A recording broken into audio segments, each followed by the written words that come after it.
Bon, alors, Dan ne me répond pas. Bon, alors, du coup, est-ce que tout le monde a accès aux documents déjà?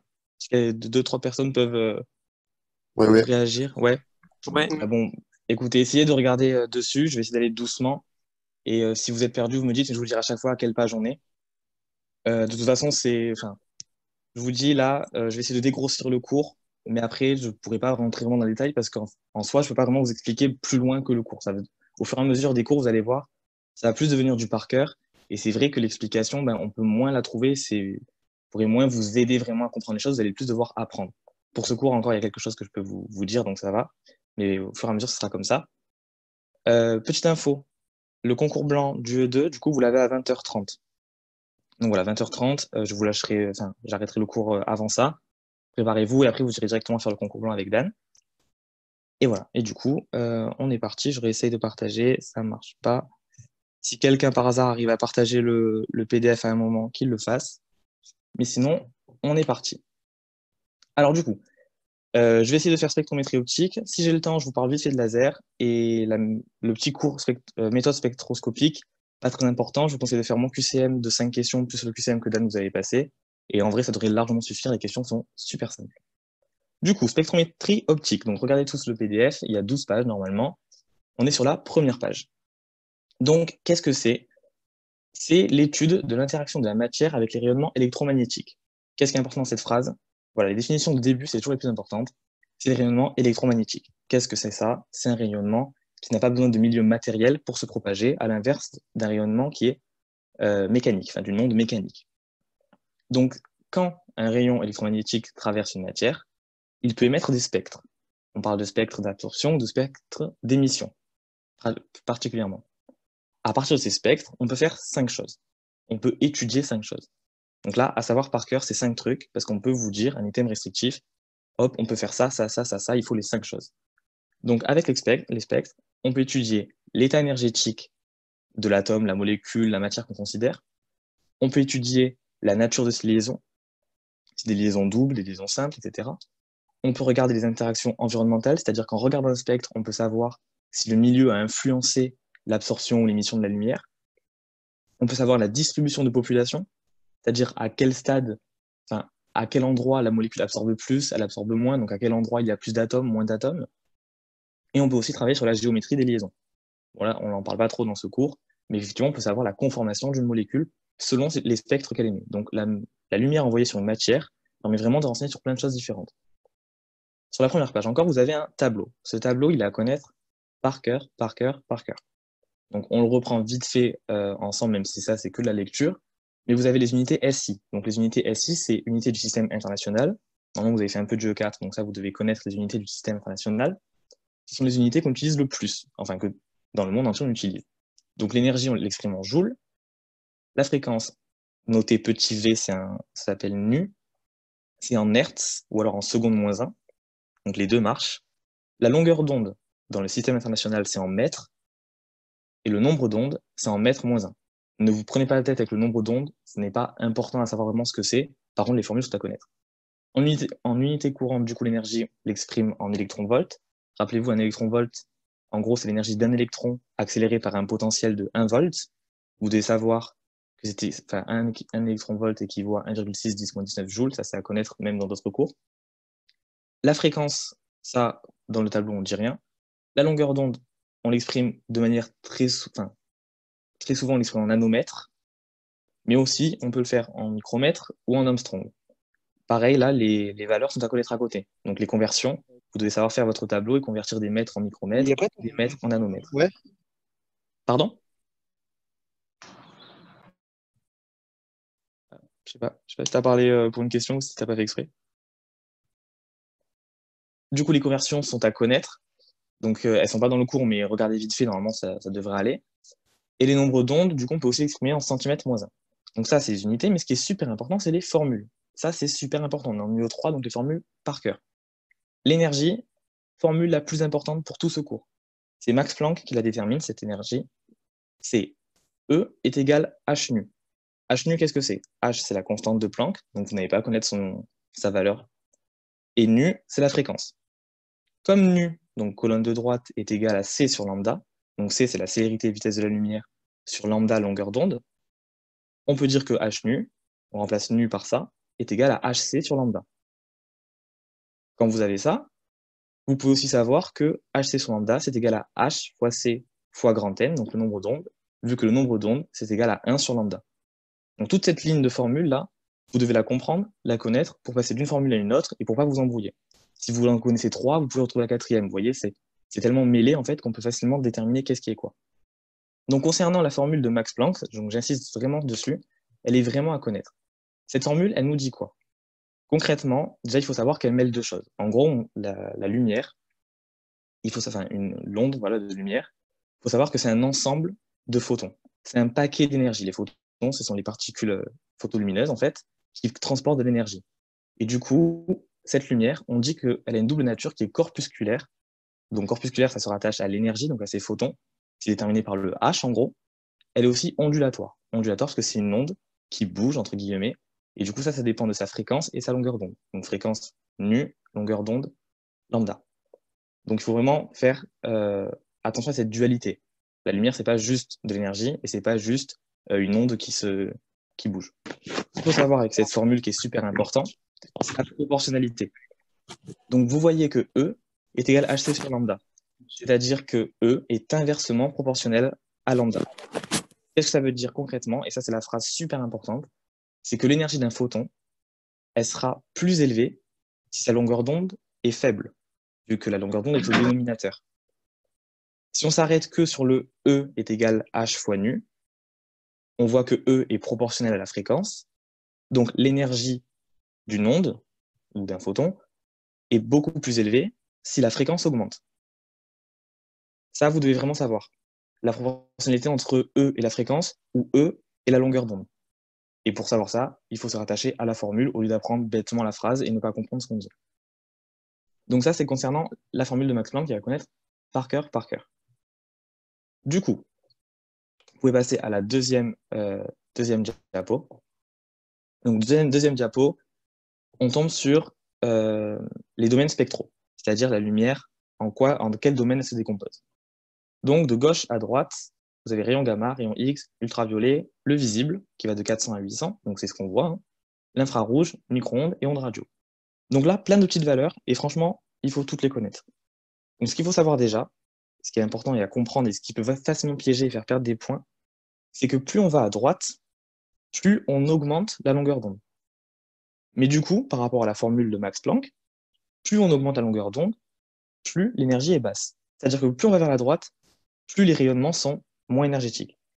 Plus on va à la gauche, c'est l'inverse, plus le lambda est bas, comme il est au dénominateur, l'énergie sera grande.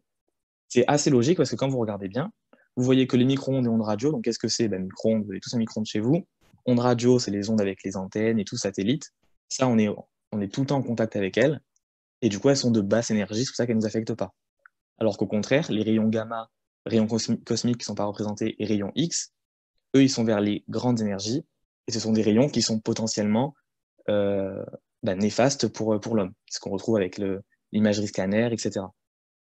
Donc voilà, ça, il faut vraiment comprendre. Quand on va vers la droite, on baisse l'énergie. Quand on va vers la gauche, on augmente l'énergie. La spectrométrie, on peut parler de spectrométrie optique. Qu'est-ce que c'est? C'est la spectrophotométrie. Cette spectrophotométrie, elle concerne que 3 domaines. Ce sont les 3 domaines en fait les plus courants que l'on rencontre le plus souvent. Donc on a le visible, les ultraviolets UV et les infrarouges IR. Vous devez connaître toutes les valeurs de cette partie-là, c'est-à-dire les encadrements.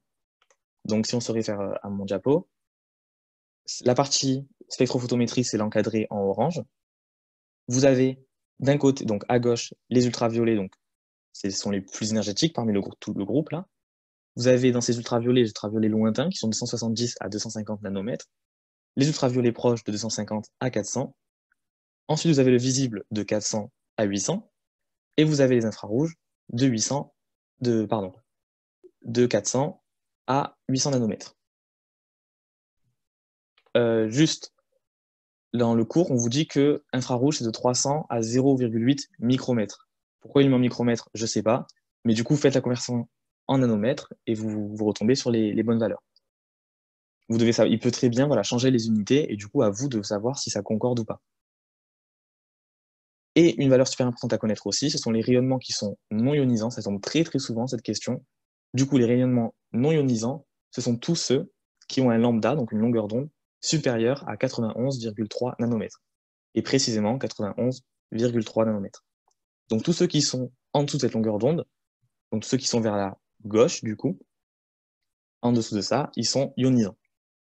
Et quand c'est ionisant, ben, c'est vrai que ça pose plus de problèmes parce que ça va du coup ioniser, c'est-à-dire qu'on va casser des molécules et on va séparer les atomes entre eux et tout. Enfin bref, c'est un petit peu compliqué à gérer ces rayonnements ionisants.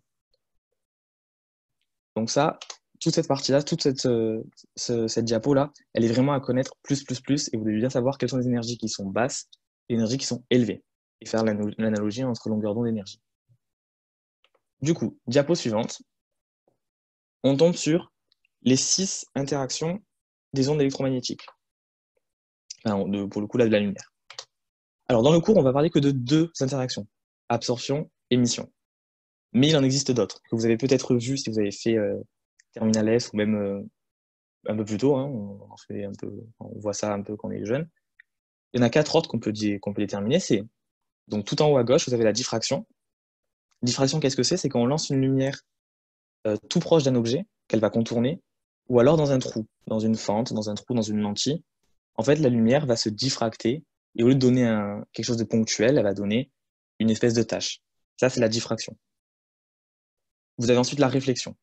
La réflexion, qu'est-ce que c'est?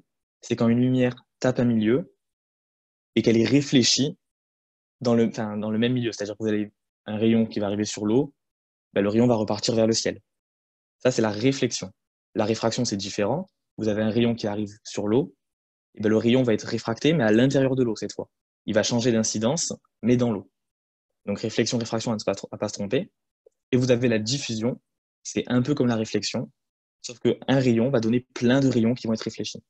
Ça va être une lumière complètement diffuse, alors que la réflexion, c'est plus ponctuel. Donc ça, c'est à titre informatif, indicatif, parce que c'est pas détaillé dans le cours, mais on sait jamais, autant que savoir ce que c'est vraiment, sans rentrer dans les détails bien sûr. Et ensuite, vous avez absorption, émission, donc ce qui nous intéresse vraiment. Qu'est-ce que l'absorption? L'absorption, c'est quand vous prenez une matière, donc un objet, ce que vous voulez, et que vous lui envoyez en fait de la lumière dessus. Quand vous lui envoyez de la lumière, on va dire de la lumière blanche, cet objet, il va absorber certaines parties de la lumière blanche. Et du coup, si on récupère la lumière à la sortie d'un détecteur, vous allez avoir un spectre d'absorption, c'est-à-dire que sur votre lumière blanche, vous allez avoir des raies noires. Et toutes les raies noires, ça correspond aux endroits, aux longueurs d'onde en fait précises, où l'objet a, on va dire, absorbé la lumière. Donc comment ça marche une absorption de lumière? C'est qu'on envoie, donc du coup vous avez un photon incident, on l'envoie sur la matière, et du coup vous avez, donc on va parler de ça juste après, vous allez avoir des électrons, enfin l'agencement de votre atome ou molécule qui va changer avec des excitations, vous allez avoir des électrons qui vont passer d'un niveau à un autre, et du coup c'est pendant cette transition électronique, vous avez absorption de certains photons, qui permet cette transition. Donc ça, vous devez bien savoir à quoi ressemble l'absorption au niveau d'un spectre. L'émission, du coup, c'est complètement l'inverse. C'est quand on va exciter, enfin quand vous avez un atome excité, du coup, ou une molécule, hein, donc c'est toujours pareil, quand il est excité, donc ça veut dire que ces électrons, ils sont sur un état excité qui est plus énergétique. Pour se désexciter, pour donc revenir à son état fondamental, il va émettre de la lumière, donc c'est le photon émis, et en revenant à cet état fondamental, le photon émis, du coup, si on analyse son spectre, lui, il va pas avoir des raies noires, mais il va avoir en fait un spectre tout noir avec des bandes colorées. Et les bandes colorées, c'est justement ce qu'il émet comme lumière propre à lui. Voilà, donc vous faites bien la distinction entre absorption et émission. Donc là, je parle d'émission spontanée ici, parce que c'est l'atome en lui-même qui se désexcite tout seul. Dans le cours laser, vous avez une émission qui est stimulée. Alors, si vous avez des questions, vous m'arrêtez, hein. Diapo suivante. Donc là, je vous renvoie au premier cours que j'avais fait, il me semble, sur l'UE1. Donc c'était atomistique et liaison électronégativité. On reprend pas mal ce truc d'excitation, de photons et tout, état fondamental, tout ça. Donc si vous comprenez pas bien à cet endroit-là, je vous conseille de revoir ce cours. Il est sur YouTube aussi, je crois. et peut-être qu'il vous aidera aussi un peu plus, il complétera. Du coup, ce qu'il faut savoir qui est très important, c'est que l'énergie de l'électron ou même de l'atome est quantifiée. Donc, je lis la phrase entière, par des niveaux d'énergie, c'est-à-dire que cette énergie ne peut prendre que des valeurs discrètes, discontinues, et cette énergie ne dépend que de la valeur de n qui est le nombre quantique principal. Donc, je ne vais pas refaire un cours sur le nombre quantique, les orbitales et tout, donc je vous renvoie au cours du 1, mais pour faire très très rapide, quand vous avez un atome, autour de lui, vous avez des enveloppes sur lesquelles les électrons peuvent venir se placer. Et en fait, dans chaque atome, vous avez un niveau fondamental qu'on appelle N1, donc ça c'est le nombre quantique principal, sur lequel l'atome est stable. C'est-à-dire que l'électron est placé sur ce niveau et que c'est stable. Donc là, on va parler que de l'hydrogène. Pourquoi l'hydrogène? Parce que l'hydrogène, il a un électron. Du coup, c'est super facile à imaginer. Alors que si on prend d'autres trucs, il y a plein d'électrons, on se dit, mais comment ça marche vraiment? Donc imagine un hydrogène qui a un seul électron qui gravite autour de lui. Si cet électron est sur la couche N1, il est dans le niveau fondamental et est stable. Il peut arriver que cet atome s'excite, devienne instable, et du coup cet électron peut faire ce qu'on appelle des sauts quantiques et aller dans des orbitales qui sont d'énergie supérieure. Donc c'est ce que vous voyez sur votre schéma, là vous avez le niveau N1 qui est à moins 13, les valeurs ne sont pas à connaître, moins 13,6 EV, et N2, N3, N4, etc. Et vous voyez que l'énergie monte, jusqu'à arriver à une énergie, bon ça c'est un peu particulier, on n'en parle pas, mais c'est l'état d'ionisation, le N infini, là. Mais pas important. Du coup, N1, c'est l'état fondamental, et tout le reste, ce sont les états excités. Et ce qui se passe, en fait, c'est que cette énergie-là, donc cet électron, en fait, il peut monter dans les états excités ou redescendre dans les états moins excités ou fondamentaux qu'avec des énergies quantifiées. C'est-à-dire que, par exemple, l'hydrogène, pour monter dans son état E3, on va dire, il lui faudra, j'invente, 10 électronvolts précisément. Si on lui donne 11 électronvolts, ça ne montera pas. Inversement, s'il veut redescendre à l'état fondamental, à partir de N5, il lui faudra 4 électronvolts précisément. C'est ça qu'on veut dire en fait par valeur discrète discontinue, c'est-à-dire que c'est pas continu et quantifié, voilà, c'est parce qu'il y a vraiment des niveaux précis. Et tout ça, ça dépend que de la valeur de n. Pourquoi? Parce que vous avez l'équation de Schrödinger. Donc pour savoir l'énergie d'un niveau, c'est la formule du coup qui est assez simple. Donc E petit n, donc ça c'est votre petit n, c'est votre niveau, est égal moins RH. Donc là c'est une constante pour l'hydrogène qui est égale à moins 13,6 EV. Et le tout sur n au carré. Donc n au carré, c'est votre niveau d'énergie. Donc pareil, là, pour ça, vous n'aurez jamais de calcul avec ces formules. Juste, elles sont à connaître et à savoir à peu près les relations proportionnalisées. Du coup, ce qui va se passer, sur votre schéma à gauche, vous voyez une flèche orange. Qu'est-ce que c'est la flèche orange? C'est quand votre atome va s'exciter. C'est-à-dire que l'électron est au niveau N1, et là, il va passer au niveau N3. Ça, c'est l'excitation. Et qu'est-ce que ça veut dire? C'est-à-dire qu'il a absorbé un photon. Donc c'est l'absorption. À l'inverse, les flèches vertes qui descendent vers le bas, c'est la désexcitation. Et cette désexcitation, elle s'accompagne du coup de l'émission d'un photon. Donc les flèches vertes, et notamment la flèche verte la plus à droite qui va de N5 à N1, pour savoir son énergie, du coup, il faut revenir à la formule en dessous, où il y a écrit retour vers l'état fondamental.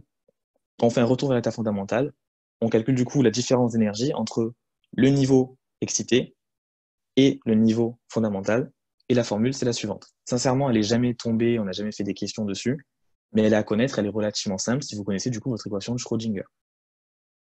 Donc En moins E1, vous remplacez, et en fait, le petit changement qu'il y a au niveau de la troisième expression, c'est qu'on a factorisé par RH.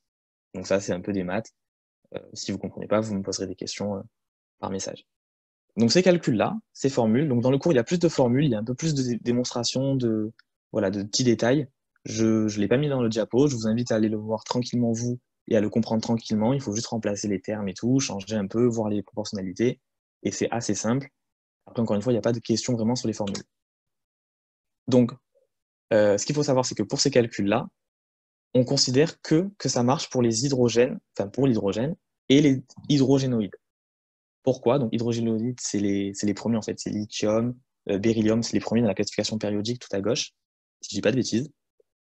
Parce qu'en fait, ce sont des atomes qui sont plutôt simples, parce qu'ils ont, donc l'hydrogène, un seul électron, donc ça c'est facile. Et les hydrogénoïdes, en fait, ils ont qu'un seul électron sur leur couche externe, la couche S, en fait. Donc là, je rentre dans les détails, mais comme ils ont moins d'électrons, c'est beaucoup plus simple à calculer. Alors que si vous prenez un atome comme l'uranium qui a 40 000 électrons, ben, aller faire ça avec 40 000 électrons, c'est un peu compliqué. Du coup, diapo suivante. On tombe sur la loi de Kirchhoff. Donc là, c'est quelque chose à comprendre, qui est assez logique en fait. C'est qu'on a dit que l'état d'un atome, l'état d'un électron, l'énergie, était quantifié. Donc on ne peut prendre que des valeurs précises. Ça veut dire que pour s'exciter ou se désexciter, on doit apporter des doses d'énergie précises.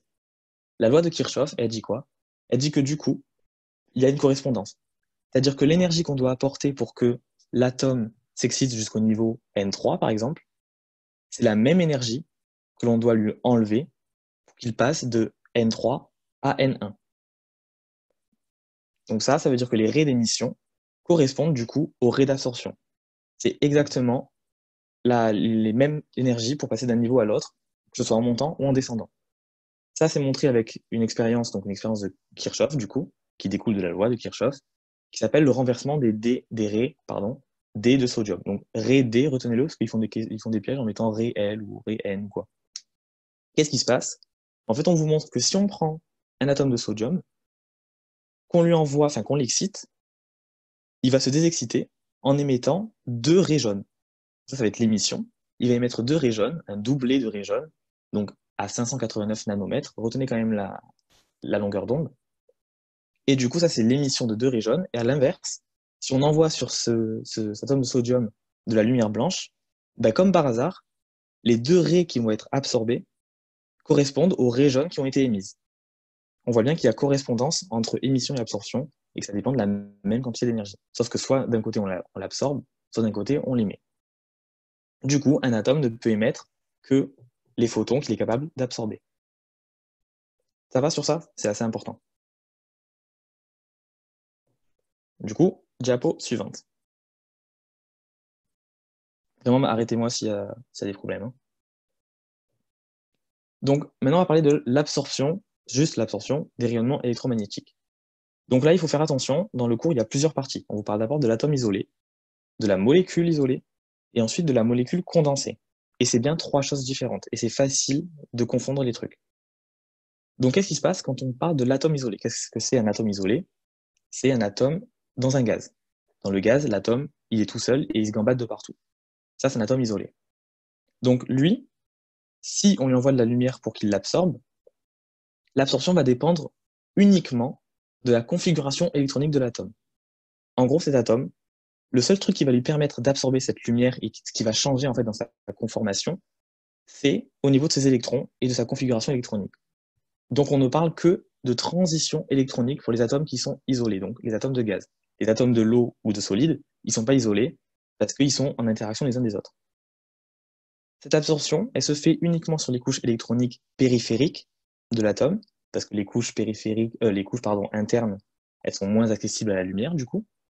Et du coup, pour un atome isolé, quand il va absorber de la lumière, on va avoir des raies discontinues sur le diagramme.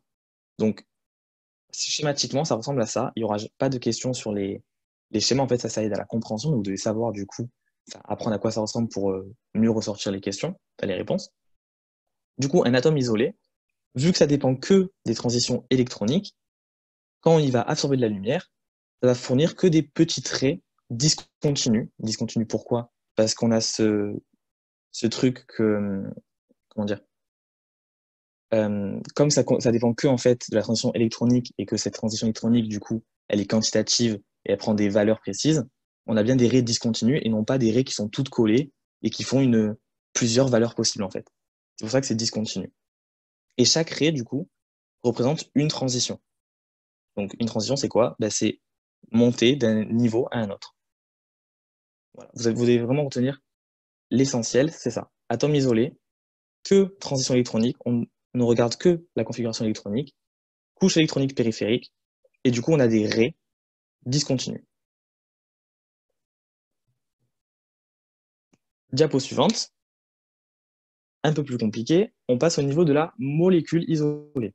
Donc la molécule isolée, c'est une molécule à l'état gazeux. Pourquoi? Donc une molécule, c'est plusieurs atomes, cette fois, et la molécule à l'état gazeux, parce que la molécule est quand même toute seule, elle se déplace toute seule, elle n'est pas en interaction avec le reste. Donc dans la molécule isolée à l'état gazeux, Quand elle va absorber de la lumière, donc passer d'un niveau, d'un état fondamental à un état plus excité, elle va émettre, on va parler d'un système de raies plus de bandes qui sont discontinues aussi. Donc pourquoi on parle de ça? En fait, comme on a une molécule, on a des atomes qui sont collés, et ces atomes entre eux, ils vont quand même interagir. Et on va avoir du mouvement. Le fait qu'on ait du mouvement, ça va rajouter plusieurs transitions possibles. Et ça se réfère à un autre cours du 3, si je dis pas de bêtises. Du coup, en fait, on va avoir à ce niveau-là d'une molécule isolée une multitude de raies spectrales, car on a 5 énergies différentes. Les 5 énergies, ce sont les énergies de translation, énergie d'orientation, donc ces deux-là sont moins importantes, énergie de rotation, énergie de vibration, et j'ai fait une erreur, j'ai mis 2 fois V, énergie électronique. Du coup, votre molécule isolée, en fait, elle a 5 énergies possibles, et pas que électronique comme l'atome tout seul. Du coup, on va avoir plusieurs figurations sur notre schéma. Qu'est-ce qui se passe? Donc, regardez le schéma où il y a plusieurs traits horizontaux, là. On va considérer que rotation, vibration et, et niveau électronique, nous, et pas orientation et l'autre, je sais plus. Je sais plus. Bon. Du coup, niveau électronique. En fait, ce qu'il faut savoir, c'est que dans un niveau électronique, vous allez avoir plusieurs niveaux vibrationnels. Et que dans un niveau vibrationnel, vous allez avoir plusieurs niveaux rotationnels. Et c'est bien dans ce sens-là. C'est votre niveau électronique qui va déterminer, en fait, en quelque sorte, à combien de degrés votre molécule va vibrer. Et c'est votre niveau de vibration qui va déterminer à quel degré votre molécule va tourner. OK? Ça, du coup, il faut connaître les ordres de grandeur au niveau de l'énergie. Donc les niveaux électroniques, eux, ils sont quantifiés à l'ordre de l'électron-volt, donc 1 électron-volt, ce qui est relativement important. Les niveaux vibrationnels, eux, c'est au niveau de l'électron-volt, c'est du dixième d'électron-volt, donc 1 eV sur 10. Et rotationnel, c'est 1 eV sur 100. Ça, vous devez savoir dans quel ordre, du coup, ça se décompose, et les ordres de grandeur. Par contre, vous ne devez pas savoir que dans le N1, vous avez 4 niveaux vibrationnels, et dans le V1, 3 niveaux rotationnels, enfin bref. Ça, c'est pas du tout à savoir, on n'en sait rien d'ailleurs. Du coup, pourquoi on a des spectres, enfin des raies et des bandes? Ce qui se passe, c'est que on est toujours sur des sauts bien définis, c'est-à-dire que la quantité d'énergie, elle est bien précise, ça c'est vrai. Mais comme on a dans chaque niveau électronique plusieurs niveaux vibrationnels et plusieurs niveaux rotationnels, en fait, votre électron, il a plus de possibilités, même si on ne le voit pas forcément, il peut aller sur plusieurs choses à la fois. C'est pour ça, en fait, que, donc là, on va parler uniquement de l'absorption des infrarouges. Donc, vous oubliez les UV et le visible. Au niveau des infrarouges, ce qui va se passer, c'est qu'on a 2 types d'infrarouges, les infrarouges proches et les infrarouges moyens. Si vous envoyez des infrarouges proches sur une molécule, elle va les absorber au niveau électronique, vibrationnel et rotationnel. Pourquoi? Parce que du coup, si on absorbe au niveau électronique, comme dans le niveau électronique, alors, pardon, je me suis embrouillé. En plus, j'ai écrit, hein, je suis bête. Du coup, les IR proches, ils vont être absorbés que au niveau vibrationnel et rotationnel. Et les IR moyens, eux, que au niveau rotationnel. Donc ça, j'avoue que c'est un peu compliqué et un peu abstrait. Je peux comprendre que vraiment vous assimilez le cours. Mais en fait, ce qui se passe, c'est que quand vous envoyez des IR proches, rappelez-vous le diagramme où il y avait les différents domaines spectraux, comme les IR proches sont vers la droite, ils sont moins énergétiques, et en gros, ils sont de l'ordre du dixième d'électron-volt. Et comme ils sont de cet ordre-là, ils vont pouvoir atteindre que le niveau vibrationnel. Mais comme dans le niveau vibrationnel, il y a aussi des niveaux rotationnels cachés, du coup, vous allez avoir un spectre qui va montrer des niveaux vibrationnels et rotationnels. Les IR moyens, eux, ils sont plus faibles énergétiquement, vu qu'ils sont plus vers la droite, et du coup, vous allez avoir uniquement la rotation qui va être touchée. Est-ce que ça va? C'est un peu compliqué, j'avoue. Puis même à expliquer, c'est pas trop facile. Alors attendez, je bug un petit peu.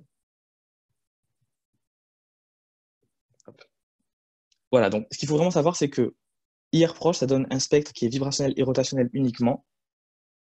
R, du coup, moyen, c'est rotation pure. Du coup, par contre, si on reparle au niveau du visible et de l'UV, eux, ils sont plus vers la gauche. Donc, eux, ils sont plus énergétiques. Ils ont un lambda qui est plus faible. Donc, ce qui se passe, c'est qu'ils vont pouvoir atteindre le niveau électronique, qui est de l'ordre de l'électronvolt. Et du coup, eux, ils vont bien donner plusieurs choses à la fois.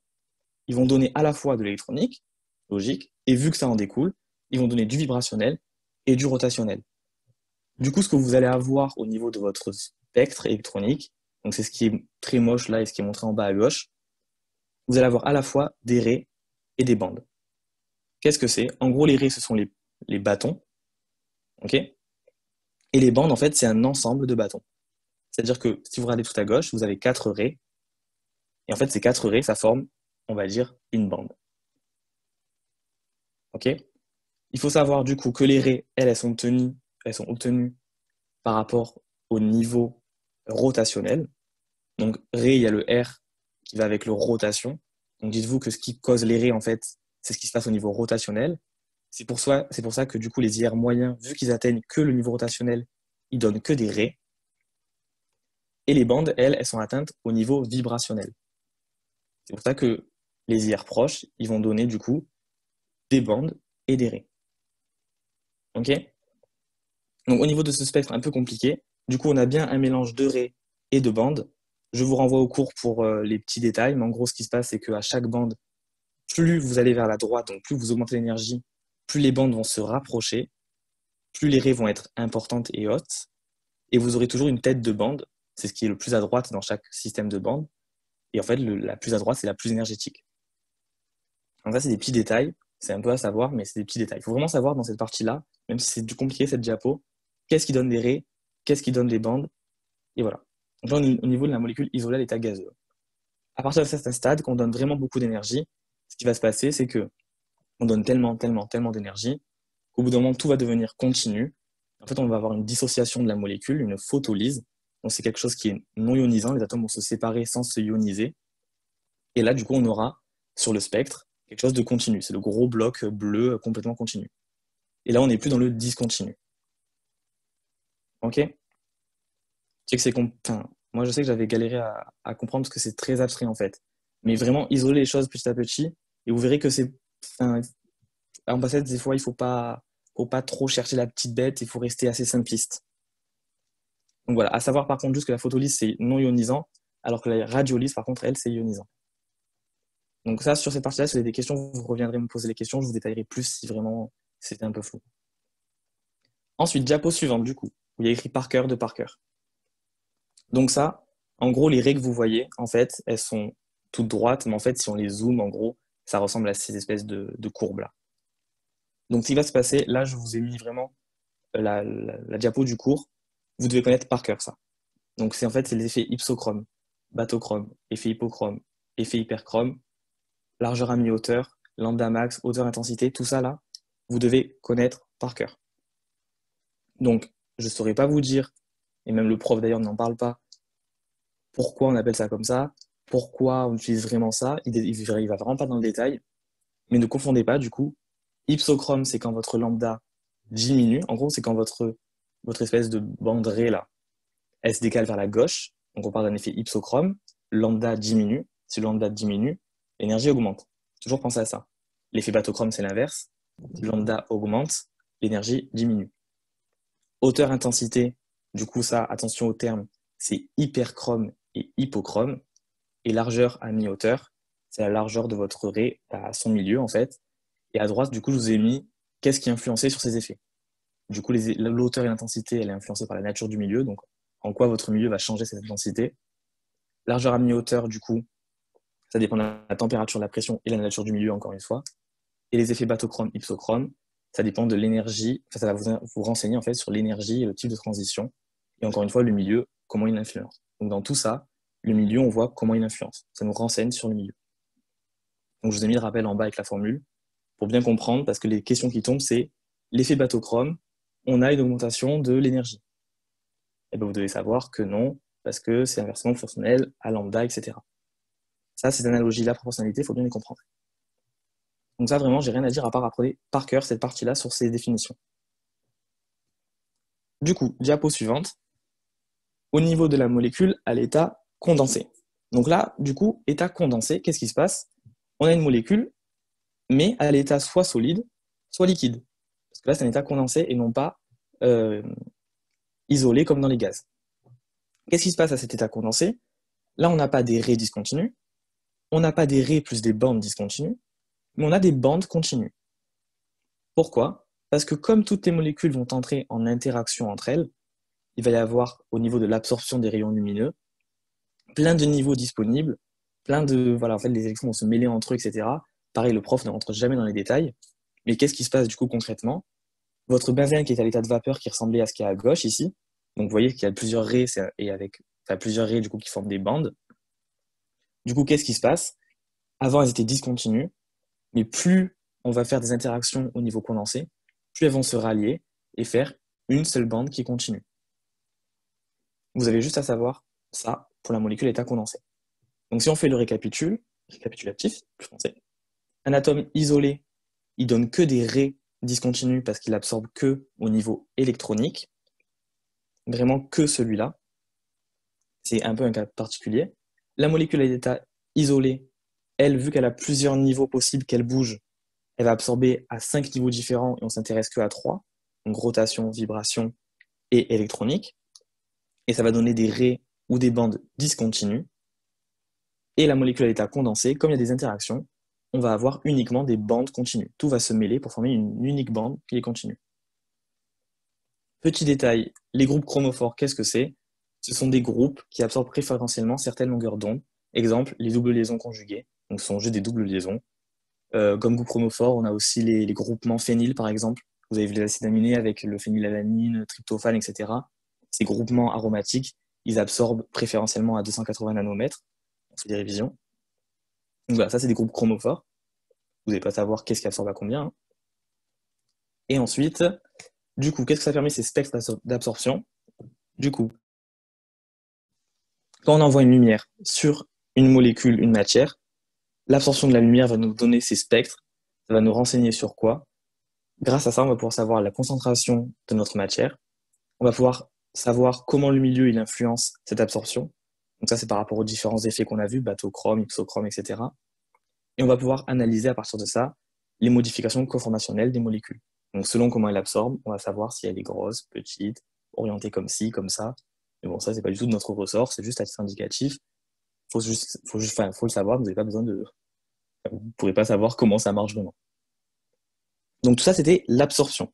On parlait vraiment que de l'absorption. Donc le moment où on passe d'un état, du coup, qui est moins excité, à un état plus excité. Maintenant, on passe du coup à la diapo suivante. On va parler de l'émission. Et sincèrement, c'est ça qui tombe le plus souvent. Donc c'est vraiment ça que vous devez comprendre. Bien que le reste aussi, ça tombe. Hein. On néglige rien. Vraiment, il ne faut jamais rien négliger. Mais c'est vrai qu'avec les années, on a tendance à savoir ce qui est plus important que le reste. Donc l'émission des rayonnements électromagnétiques. Donc c'est l'inverse. C'est quand vous avez un état qui est excité et que vous allez vers un état qui est désexcité. Enfin, moins excité du moins. Ou alors à l'état fondamental, qui est stable. L'émission, elle se fait par deux moyens. Vous avez soit par incandescence, soit par luminescence. Par incandescence, qu'est-ce que c'est? C'est tout simplement quand vous allez chauffer votre matière et lui apporter de l'énergie thermique pure. Donc c'est vraiment que de la chaleur. Quand vous faites ça, votre matière, elle va pouvoir émettre des photons dans le domaine de l'infrarouge et du visible. Dites-vous que c'est chaud, ça va émettre dans les couleurs chaudes, du coup visible et infrarouge, mais pas vers les ultraviolets qui sont bleus. Donc ça émet que dans ça. Et préférentiellement, ça va émettre des énergies vibrationnelles et rotationnelles, mais pas des énergies électroniques cette fois. Ça, c'est à savoir aussi, ça tombe pas mal. Donc tout corps chauffé émet des rayonnements électromagnétiques, ça c'est une phrase du coup bateau, mais il faut savoir que voilà, si on chauffe un corps, on va émettre ces rayonnements infrarouges visibles. À quoi ça ressemble? Donc ce schéma il sert un peu à rien, mais en gros la courbe elle ressemble à ça. L'air sous la courbe, c'est l'énergie totale qui va être délivrée au final. Et là, ce que vous devez vraiment, vraiment savoir, et en fait, ce qui est super simple une fois que vous avez retenu, c'est tout, c'est que plus on augmente la température, plus l'énergie totale rayonnée augmente. Donc, plus l'air sous la courbe augmente. Entre parenthèses, l'entropie S augmente. Vous n'avez pas fait la thermodynamique encore, mais l'entropie, c'est le désordre. Donc, c'est-à-dire que plus vous chauffez un système, plus il va y avoir des trucs qui vont bouger, qui vont faire n'importe quoi, et plus ça va chauffer, quoi. Plus ça va faire de l'énergie. Donc, le fait que plus on chauffe, plus l'énergie augmente, plus l'air sous la courbe augmente, ça, c'est la loi de Stefan Boltzmann. Vous l'avez déjà entendu avec la constante de Boltzmann, normalement, le petit k. Ça, ok.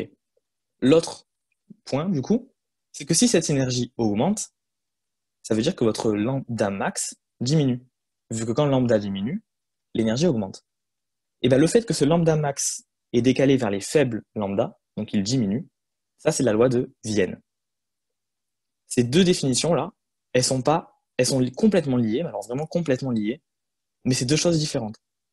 Faut vraiment, l'énergie, ça concerne Stefan Boltzmann, et le lambda max, ça concerne Vienne.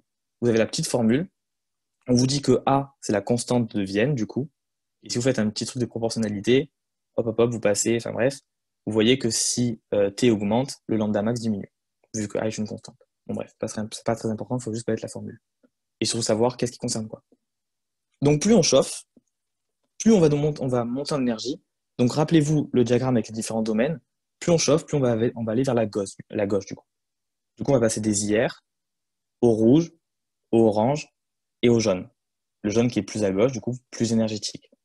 Mais par contre, on ne va pas jusqu'au bleu violet de l'ultraviolet. N'oubliez pas. Donc, petit détail, il y a un peu plus de détails dans le cours, mais qu'est-ce que ça nous permet l'émission par incandescence? Ça nous permet de faire de la photométrie de flammes. En fait, tout simplement, on va chauffer des atomes ou molécules isolées. Donc, faites attention, c'est important, comme les métaux alcalins. Et en chauffant et en analysant du coup cette énergie totale rayonnée là, on va pouvoir savoir leur concentration et d'autres infos. Ça, c'est par rapport à l'émission. Ensuite, ça c'était l'incandescence, mais on a aussi dans l'émission par luminescence. On peut faire de l'émission par luminescence.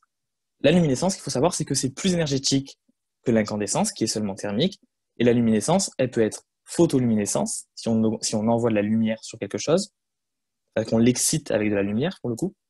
Elle peut être électroluminescente, si on l'excite avec de l'électricité, ou chimioluminescente, si on l'excite avec des réactions chimiques. Le plus important, c'est la photoluminescence. Beaucoup de blabla dans le cours pour pas grand-chose. Qu'est-ce qu'il faut retenir? Vraiment, n'allez pas plus loin que ça, c'est super simple. Il y a deux types de photoluminescence, donc on peut exciter de deux façons pour qu'un atome émette des photons. On peut exciter donc avec la fluorescence. Qu'est-ce qui va se passer à ce moment-là? On va envoyer de la lumière sur quelque chose, ça va l'exciter. Donc la fluorescence, c'est quoi? C'est quand on monte à un état S1, par une excitation du coup qui est voulue, la photoluminescence.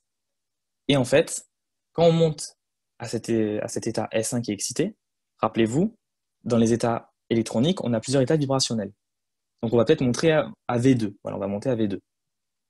Il y a une règle qui dit, c'est la règle de Kasha, qui dit que la molécule ne peut regagner son état fondamental qu'à partir du niveau de vibration le plus bas de l'état excité.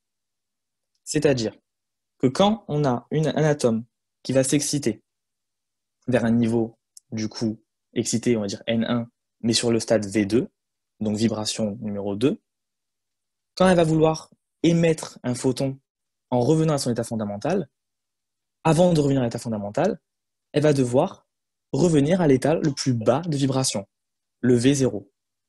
Ça, c'est la règle de Kasha. Du coup, on parle de relaxation vibrationnelle. Donc, elle se désexcite un petit peu d'abord, avant de se désexciter totalement, en fait. Quand elle se désexcite un petit peu, règle de Kasha, vibration la plus basse, elle n'émet pas de photons. Là, c'est une petite désexcitation. Mais une fois qu'elle est sur son V0, elle va pouvoir retourner dans son état fondamental et émettre un photon. Donc, ça, c'est l'émission. C'est la fluorescence et émission par fluorescence. À ce moment-là, le photon qu'elle émet, il sera plus faible d'énergie que le photon qu'on a envoyé pour faire cette fluorescence. Ça, c'est la loi de Stokes. La phosphorescence, c'est exactement la même chose, sauf que c'est une fluorescence qui est retardée. Pourquoi elle est retardée? C'est le même schéma en fait. vous avez une excitation par lumière, donc H nu, c'est le photon bleu là qui monte. Donc on va d'un état fondamental vers un état excité. On a atteint un état vibrationnel V2, du coup. Qu'est-ce qui va se passer? Elle va vouloir se désexciter. D'abord, on y va par étapes. Donc règle de Kasha, on redescend au niveau vibrationnel le plus bas, V0. Une fois qu'on est à V0, là, il y a un petit problème avec la phosphorescence, parce que c'est un état qui est retardé. Pourquoi? Parce qu'en fait, avant de redescendre à l'état fondamental, l'électron qui s'est excité, il va devoir passer par un état excité triplé, qu'on appelle T1. Enfin, ça peut être un autre, hein. C'est juste un état excité T, un état excité triplé. Alors, qu'est-ce que c'est triplé? Pas besoin de rentrer dans les détails du tout, mais ça concerne les spins. Vous vous souvenez, les électrons ils tournent autour d'eux-mêmes, là. Ça concerne les spins, et en gros, quand vous excitez un atome, il est possible qu'il y ait un spin qui s'en aille et qui change de rotation. Et en changeant de rotation, il peut changer la valeur du spin total. Et du coup, en faisant ça, on passe d'un singulier à un triplé ou à un doublé. Voilà, c'est juste ça. Mais c'est pas besoin de. Si vous voulez savoir plus, vous allez sur Internet, ça vous explique bien, mais c'est vraiment pas important. Donc en fait, vous passez d'un état singulier à un état triplé d'abord. Cet état triplé, il est métastable, c'est-à-dire qu'en fait, il est long. L'électron, il va rester longtemps dessus. C'est pour ça que la phosphorescence, c'est une fluorescence qui est retardée. Et une fois que cet électron est passé sur cet état excité triplé, il va pouvoir retourner à son état fondamental. Donc la fluorescence, c'est juste état fondamental, état excité, je descends la vibration la plus basse avec la règle de Kasha, ensuite je vais au fondamental, en émettant mon photon.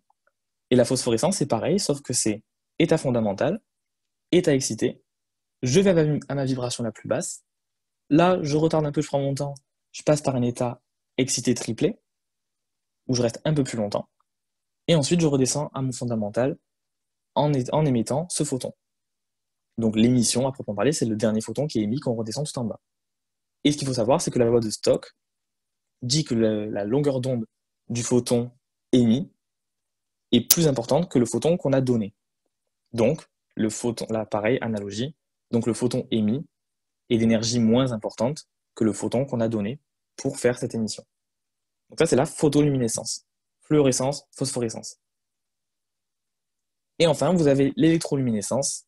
Donc là, l'énergie excitatrice, qu'est-ce que c'est? Comme son nom l'indique, vous avez donc électro, c'est une impulsion électrique. DDP, ça veut dire différence de potentiel.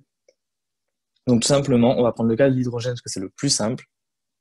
C'est un proton plus un électron, un hydrogène. Donc on envoie de l'électricité dessus. En gros, ce qu'il va faire, c'est qu'il va s'exciter et ensuite se désexciter en émettant des photons particuliers. Tout simplement, on vous donne vraiment ça c'est du par cœur, il n'y a rien à comprendre. C'est que quand vous avez une électroluminescence, au niveau de l'hydrogène, uniquement de l'hydrogène, quand vous avez une transition du coup qui va de tous les stades excités vers l'état fondamental, c'est-à-dire que toute transition qui va d'un stade excité vers l'état fondamental va donner des raies que l'on qualifie, enfin que l'on range dans la série de Lyman. Et cette série de Lyman, ces photons en gros qui vont d'un état excité vers un état fondamental, ils vont être dans l'ultraviolet. Ils vont donner des spectres d'émission dans l'ultraviolet. Pareil, la série de Balmer, c'est le stade juste au-dessus, c'est toutes les transitions qui vont d'un état excité vers l'état numéro 2. Cette série de Balmer, du coup, elle va donner que des photons qui vont émettre dans le visible. Et la série de Pascal, c'est la dernière. Ce sont tous les électrons qui vont se désexciter en allant d'un état excité vers l'état N3. Et eux, ils vont émettre dans l'infrarouge. Vous avez ensuite deux petits détails en plus qui n'ont pas de nom, du coup. C'est toutes les transitions qui vont vers N4 et toutes celles qui vont vers N5. C'est aussi dans les infrarouges. Donc vers N4, ce sera uniquement les infrarouges proches et moyens. Et vers N5, ce sera uniquement les infrarouges moyens. Vous pouvez comprendre un petit peu pourquoi c'est quel domaine. Parce qu'en fait, si vous regardez la série de Lyman, vous voyez que les transitions sont très longues. Vous avez beaucoup d'énergie qui est mise en jeu. Qui dit beaucoup d'énergie, dit des lumières en fait, qui sont plus énergétiques, du coup vous êtes vers l'ultraviolet. Parce que l'ultraviolet, c'est vers la gauche. Longueur d'onde plus faible. Alors qu'à droite, vous voyez que les traits, les flèches sont plus courtes, l'énergie échangée est moins importante, du coup vous êtes vers des infrarouges qui sont moins énergétiques. Voilà, ça c'est l'électroluminescence. Du coup, Ça, c'est vraiment spectrophotométrie. C'est un peu bizarre au début, on comprend pas trop, mais vraiment, je vous assure, c'est un cours qui est vraiment pas compliqué, surtout au niveau des questions. Donc, je vous promets que je vous essaierai de vous faire plein de questions sur la spectro. J'ai des examens qui arrivent dans pas longtemps, donc j'aurai peut-être un peu moins de temps, mais j'essaie de vous faire un QCM pas mal sur ça. Et ensuite, donc là, je préfère vous laisser et pas vous prendre la tête avec laser et tout, surtout que le concours blanc est bientôt. Donc pour laser, c'est simple. Vous avez une première partie qui est généralité sur les lasers. C'est ça qu'il faut comprendre. Donc si vous avez des questions sur ça, vous me les posez. Et après cette partie introduction sur les lasers, vous avez une longue partie sur les différents types de lasers. Sincèrement, c'est super triste à dire, mais là, il n'y a pas de secret. Cette grosse partie avec tous les lasers différents, elle est à connaître par cœur, sans forcément comprendre. Voilà, vous avez un tableau que Dan vous a donné qui est nickel, chrome, parfait. Vous faites avec ça, vous travaillez avec ça, c'est génial. Vous apprenez par cœur les lasers. Quel laser est quoi? Quel laser est ci? Quel laser est ça? Qu'est-ce qui fait un effet photothermique? Qu'est-ce qui fait un effet photoablatif, etc.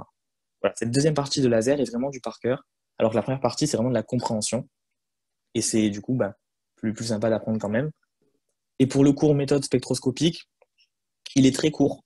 Vous avez du coup, je crois, 10 QCM pour l'instant dessus. Sincèrement, si vous avez des questions pareilles, vous me demandez, vraiment, n'hésitez pas du tout. Même si c'est des questions que vous pensez bêtes, n'hésitez pas. En tout cas, pour ce dernier cours méthode spectroscopique, c'est juste des formules, des petites compréhensions. Faites les QCM, vous verrez que c'est super simple et en 2 secondes, c'est plié. Voilà, voilà. Est-ce que vous avez des questions vite fait là? Comme ça, je vous laisse vite et vous avez le temps de faire ce que vous voulez avant le concours blanc. Est-ce que vous avez des questions sur la spectrophotométrie?